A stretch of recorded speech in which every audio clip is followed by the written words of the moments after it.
Bonjour les amis, nouvelle vidéo aujourd'hui pour parler de l'élection 2027. Et oui les amis, il faut en parler. Pourquoi? Parce que Macron n'a toujours pas donné une date pour la prochaine élection.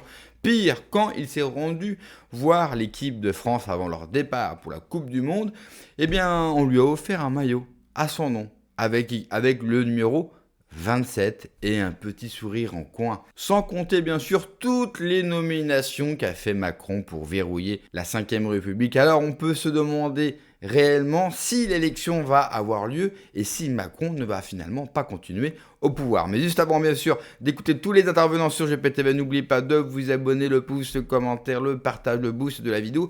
Je remercie vraiment tous ceux qui me soutiennent, tous ceux qui m'ont rejoint sur Patreon. Là, j'ai plein de personnes qui m'ont rejoint sur Patreon depuis quelques jours. Vous avez une trentaine de vidéos déjà sur Patreon, donc vous allez pouvoir vous régaler. Je remercie aussi ceux qui m'ont fait des dons sur ma cagnotte Tipeee. Vous avez tous les liens en description sous la vidéo, comme d'habitude. Allez, on les écoute, on en parle juste après. Il va créer une crise. Mais non, la crise, elle est là. Il n'a pas besoin de la créer. C'est quelle crise? Quelle crise nous vivons actuellement? Il va surfer sur la crise ou sur les crises. Alors, la crise qui arrive et qui va nous déferler sur le museau, c'est la crise économique. Même en déverrouillant aujourd'hui, à la minute même, le golfe Persique, le temps que tout se remette en place, que les flux se rétablissent, que les infrastructures fonctionnent, les réserves stratégiques des États-Unis, de la France, de l'Europe vont être épuisées. Donc on va avoir un bond des carburants absolument extraordinaire. Donc là, on va avoir une stagflation, c'est comme ça, paraît-il, le terme technique, qui va nous emporter une partie de l'économie. Voilà. Donc il y a cette crise-là, mais il y a aussi la montée en puissance des bellicistes en Europe à l'égard de la Russie. Ils la veulent, leur guerre. Je ne sais pas pourquoi, mais ils la veulent. Ils la veulent, ils la veulent. Et là, c'est quand même... aujourd'hui, tout le monde vante les grands mérites, je m'arrête, hein, les grands mérites des drones ukrainiens qui vont taper à 800 km dans la profondeur. On oublie de dire une chose, c'est que ces drones sont pilotés par Starlink, par M. Musk, par les États-Unis. Ils ne volent pas tout seuls, les drones. Donc on essaye de faire monter la sauce de ce côté-là, et c'est vrai que les voix s'élèvent, je m'arrête ici, les voix tu peux continuer, hein, les voix s'élèvent à Moscou pour dire maintenant arrêtons les frais, donnons le coup de grâce, il faut que les choses cessent, parce que Poutine, qui en fait n'est pas du tout le dictateur que l'on dit, mais un modéré, un grand modéré parmi les modérés. Je ne dis pas qu'il est macronien pour autant. Poutine a laissé dégénérer, traîner des trucs, se creuser la plaie, et on en arrive à une situation quand même très, très inquiétante. Merci. Oui. Tu voulais continuer? Non, non, non. L'Europe réarme, elle arme et elle réarme, voilà. Merci à toi, cher Jean-Michel. Tiens, Hubert Bonisseur de la Batte nous fait un don de 2 € et il dit: quelle magnifique choucroute, Stéphanie, merci. Choucroute. Voilà, il parle de choucroute. Hein. C'est d'organiser ma choucroute. Un peu En tout cas, il est subjugué par cette choucroute. Mais moi aussi. voilà. Mais soyons sérieux. Qu'est-ce que tu en penses? Parce que moi, les gens me disent: non, mais Mike, quand même, tu déconnes et tout. On a l'impression qu'on n'a jamais vécu les 6 ans qu'on a vécu. Hein. Mais moi, je suis quasi persuadé que M. Macron, peut-être qu'il ne réussira pas, mais en tout cas, il met tout en place pour rester au-delà de 2027. Oui. Oui, oui, bien sûr, mais je pense à un scénario effectivement à la Medvedev, mais je vois plutôt pour l'instant pas un Jean Castex qui ressemble plus à un acteur sorti des gendarmes à Saint-Tropez. Je suis pas sûre qu'il soit vraiment crédible. Là, ils sont en train d'essayer de faire monter Gabriel Attal, donc Mimi Marchand et puis toutes les fermatrolles s'y mettent. À fond. Et on va voir si ça va prendre, parce que est-ce qu'ils vont faire accepter son couple avec Stéphane Séjourné et leur futur bébé? Il faut faire accepter ça par la France profonde, ça va pas être facile. Donc on va voir, il y a un petit ballon sonde là. Mais là, ils mettent les bouchées doubles sur Gabriel Attal. Mais effectivement, je vois bien quelqu'un qui est macroniste à 300% dans son ADN, LGBT++, Davos, bébé Bilderberg, etc., et qui pourra occuper la place et la garder au chaud pendant 5 ans, et puis pour qu'on puisse avoir le grand Emmanuel Macron, le grand Jupiter, à nouveau en 2032 au pouvoir. Et voilà, je vois pas trop l'article 16. Ça me paraît un peu... Et là, il a effectivement verrouillé tous les postes clés. Donc, on est déjà dans la Macronie jusqu'en 2000, je ne sais pas combien. 54 pour Ferrand. Voilà. Moi, je vois quelque chose... Moi, je vois... Non, 53. Jusqu'en 2053, Amélie de Montchalin tient le record. Jusqu'en 2053, où elle aura 68 ans, elle a un mandat irrévocable. Elle se restera jusqu'en 2053. Oui, mandat irrévocable à la tête de la Cour des comptes. Bravo, madame. Attends. Oui, c'est-à-dire qu'à la tête de la Cour des comptes, on y reste 25 ans. Non, jusqu'à la retraite et au-delà. Exactement. Mais elle n'est pas macroniste, elle est socialiste. C'est pas mal comme job, ça. C'est compatible. C'est pas mal le job. La même vous êtes chose. PDG. Je dirais que c'est la même. Regardez, vous êtes chose. PDG jusqu'à la fin de votre carrière. C'est pas mal ça quand même. Je sais pas ce que t'en penses. C'est peinard. Tu devrais pas avoir ça, toi. De l'emploi. Dis-moi, moi je pense à un truc. Moi j'ai l'impression, je ne sais pas si on provoquera une guerre extérieure. Ça, bon, j'y crois un peu moins. Maintenant, dorénavant, je crois un peu moins. Nous sommes en guerre. Oui, mais moi je pense que le système, Macron et compagnie, et je le vois, ce qui se passe dans Paris, même en province, et cherche à provoquer une guerre civile. Une guerre civile entre les gens, et lui, il ramènerait une forme de paix en disant, regardez, je suis toujours président d'exercice, je dois ramener la paix à l'intérieur des frontières. Emmanuel Macron, si je peux me permettre, Vas-y. est un provocateur et un gestionnaire de chaos. C'est tout ce qu'il est. Parce que toute la Donc, il va le compétence provoquer. au niveau économique, au niveau financier, on a suffisamment de recul.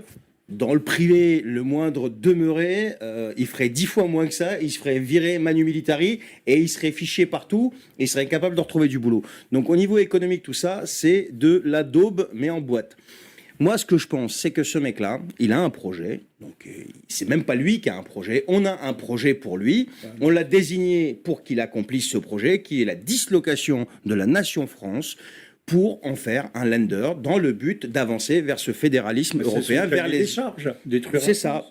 Oui. Vers les États-Unis d'Europe. Et il faut lui dire merci, il est très bon pour ça. Et les fichiers, donc les Epstein, ont révélé quand même quelque chose. On a tendance un petit peu les oublier. Ce fameux mail, écrit par un président de la République en exercice, rappelle-le. Qui est écrit par un président de la République en exercice, à Jeffrey Epstein en personne, en lui demandant des conseils. Alors, j'ai pas la formulation exacte, mais comment devenir le maître de l'Europe ou je sais plus quoi là. C'est ça. Comment devenir le maître de l'Europe. Donc. Voir du monde. Voir du monde. Donc, mais commence déjà par l'Europe déjà. C'est ça. Et je vais pas mettre de la finance, mais bon, bref. Donc, en fait, si tu veux, ce mec-là, il est en train, à mon avis, et ça n'engage que moi, en train de tenter le coup de titiller Moscou pour essayer d'entrer en guerre, de déclencher quelque chose avec Moscou, mais déclencher quelque chose de contenu, parce qu'il sait très bien que si jamais il rentre en guerre contre l'ours russe, les mecs, ils ont quand même payé plus de 25 millions de morts pendant la deuxième guerre. Il y a quelque temps, cher Charbel, je sais ce que tu vas dire. Le côté extérieur, t'y croyais pas trop. Non, mais laisse-moi finir. Ah bah vas-y. J'arrive. J'y crois toujours pas. Et il chercherait peut-être cette voie-là, mais cette voie-là, c'est quelque chose de contenu, parce qu'on n'a ni les hommes, ni les moyens, que ce soit militaires ou financiers ou je sais pas quoi, pour justement affronter la puissance russe, parce qu'on a beau dire ce qu'on veut, jusqu'à présent, après 21 trains de sanctions, le feu déferle toujours sur l'Ukraine, il n'a pas l'air de faiblir, et puis, comme l'a rappelé Poutine aujourd'hui ou hier, eux, leur économie, elle est peut-être pas bien, mais elle est toujours mieux que la nôtre, puisqu'il a 15,4% d'endettement au niveau de son PIB, on est à 112. Il n'a pas les bons chiffres, parce qu'on est plutôt à 115, 117 là. Donc voilà, donc ça c'est la première chose. Si ça marche pas, il a assuré ses arrières, et d'ailleurs ça vient de l'intérieur de l'Élysée, ils ont dit, on a pris soin de verrouiller l'appareil d'État, au cas où on a des opposants ou des extrêmes, quelque chose comme ça, qui arrivent au pouvoir. Appareil d'État, donc c'est Cour des comptes, Conseil constitutionnel, Conseil d'État, Banque de France, etc. Donc ça, c'est verrouillé. Et puis, il prendrait éventuellement, comme l'a dit une fois Yves Pozzo-di-Borgo, la tête de la Commission européenne, étant donné que Ursula est amenée à prendre la présidence d'Allemagne. Mais qu'est-ce qui t'a fait changer d'avis ? Mais j'ai pas changé d'avis. Bah si, là, t'es en train de changer d'avis par rapport à ce que je ne crois pas à une guerre. Il suffit de lire ce qu'a envoyé Zelensky, pas plus tard qu'hier, à Poutine. Il a envoyé une lettre à Poutine. Bon, avec 2-3 phrases, histoire de le piquer un peu. Et aujourd'hui, où est-ce qu'ils sont là en ce moment-là ? Au Monténégro, je crois. Quelque chose comme ça. Ouais, au sommet Balkan, Union Européenne. Macron et l'Union européenne ont approuvé la démarche de Zelensky de se rapprocher de Moscou pour trouver une solution pour réengager des négociations pour en finir avec cette histoire. Parce que Zelensky a demandé à rencontrer Poutine pour justement mettre fin à la guerre. Et il lui a même dit, si jamais tu mets pas fin à la guerre, tu vas devoir te cacher toute ta vie ou je sais pas quoi pour sauver ta vie, quelque chose comme ça. Donc, en fait, si tu veux, cette histoire de guerre, j'y crois de moins en moins. Mais par contre, il serait capable, si tu veux, d'aller de l'autre côté. Et pour rester au pouvoir, il serait capable de déclencher un chaos intérieur. Il suffit de voir ce qui est en train de se passer. Peut-être pas une guerre civile, ça va trop loin. Théorie de la guerre extérieure, théorie du chaos intérieur. Mais chaos intérieur. On l'a eu il y a 2 jours. Hein. Oui, non, mais voilà. Mais ça, c'était juste un avant-goût. Mais gérer un chaos intérieur, d'autant plus, comme vous le disiez tout à l'heure, il y a les prix qui sont en train de flamber et que le détroit d'Ormuz, il n'a pas l'air de s'ouvrir. Et les Iraniens sont chauds patates contre les Américains. Donc c'est reparti, ça tape quand même là-bas, en ce moment. Et le dernier cessez-le-feu qui a été signé, je termine là-dessus, entre Israël et le Liban, qui a été décidé, il a été violé le matin même. Donc tout ça fait que l'économie ne va pas dans le bon sens, les prix vont continuer à grimper. Et Florian Philippot a parlé de confinement énergétique, qu'on allait peut-être vers un confinement énergétique pour juillet. Donc tout ça ne va pas dans le bon sens pour un chaos intérieur. Mais pour lui, il est gestionnaire du chaos, et la preuve, il est monté dans les sondages en opinion favorable, à 24%. Bah tiens, non mais voilà. Merci à toi, Charbel. Cher, au bon tweet, tu nous as apporté une image que tu vas commenter. Ouais, bah voilà, ça c'est un tweet que j'ai fait l'autre jour qui disait justement qu'on s'en tapait un peu de l'élection présidentielle parce que il avait tout verrouillé. Donc tu as le Conseil constitutionnel, le Conseil d'État, le Conseil économique et le 16, France Télé, bien évidemment, la Banque de France, la Cour des comptes, etc. Donc en fait, tout ce qui est un petit peu important, il l'a verrouillé.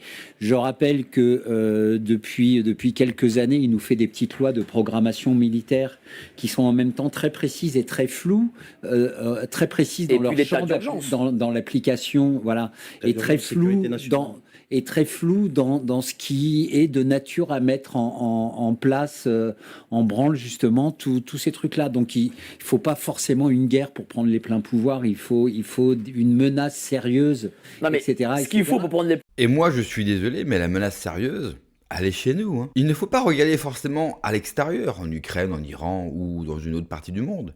La menace, elle est en France. Bardella, élu président au second tour. Vous pensez vraiment que LFI et son électorat vont le laisser tranquille et parvenir à l'Élysée 15 jours après pour devenir président? Nous savons que nous allons avoir le chaos.